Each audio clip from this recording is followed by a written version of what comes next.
Honorable Boni Kalindo, Andale Ndi Anthu Omvetsa Chisoni kwambiri. Sachedwa kuyiwala chipaka khala ndalama. Ndipo amasuntha akaona kuti ndalama zichazikupita uko. Amasuntha suku akaona kuti ndalama zazikupita uko. Chomvetsa chisoni nchoti achakwera akumaona ngati kuti iwacha ali mu ulemerero wa Mulungu. Akuona ngati aliyense ali ndi iwo acha. Koma the day will come whereby ose acha adzathawa kukayimanso uko wacha nkwasiya kuchi kuti zako zimenezi. Izi zitaonera anchacha, a Nicholas Dausi, akondwanina nkhumwa, a Grizeda Jeffrey mfiti yayikazi ndi zina zotero. Audio mutatulutsa yothokoza Malawi ifa chakutulutsidwa kwa anthu awa ine nayikirapo comment koma on the one spot yokha ya mwana uja John Musa kuti mwanayo tithokoze chilungamo chaoneka. Koma Oladi Musa ine sinayankhulepo nanoti awa Andale awa. Ifa izi nzimakhala mbava izi.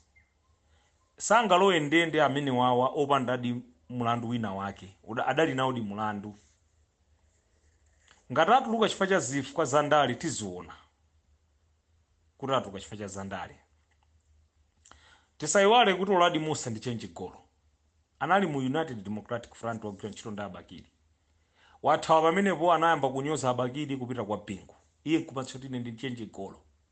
Wachoka pamene wapita ku PP kwa My Choice Banda. Ine ndine change golo. Wathawa pamene wabweraso mu DPP ine ndi change golo.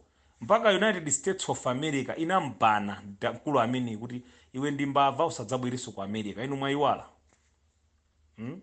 Wamangidwa ku Malawi ko wapangidwa kaya pardon kaya ndizifukwa za Andale. Ine sinayikiripo ndimanga nayankhula kuti awanda Andale awa ndi ma politicians.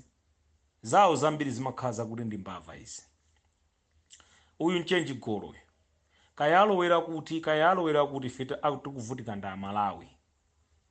Zobera zisankho zota zisiyeni kaya apo zizaoneka nthawi imene yoyo poti fesiti manawo mmasankho. ATPP adzimenyana kaya ena wa opposition nawo adzikangana ife eniyaka Malawi tidzadziwa kuti tapanga banji. Kaya nkumenyana tidzakhala kumenyana tsiku lilonse dziko lidzathera pompo idzakhalanso nthawi imeneyo. Koma za Andale awa akamangidwa kula achina Saulos Chilima ali anaba ndalama zabongo. Kula achina Hezon Huwankaka ali ndi mabenzi, achina Richard Chimwendo Banda kumatchula mayina. Achina Gospel Kazako ankalandira allowance, achina Stephen Kayuni. Mbava zokha kula achina Robin Luwe, achina Kezi Nsukwa. Kula achina Niki Chakwera ali ndi mafama sama 2 billion. You see all those kind of things.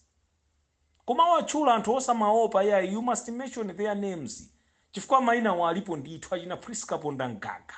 Achina George Kaija. Mwayiona imene. All those guys ndi amene apanga destroy dziko lathu ilili kuti lipezeke kuti lipa ntani pampechepeche ngati pamene papo. One. Tuvutika ife chifukwa cha anthu amene. Ndi achina change golo. These are useless people. Anthu okubawa. These are useless people. Tell them that you guys are useless people. The ones who are destroying our country. Mwayiona imeneyo. These are useless people.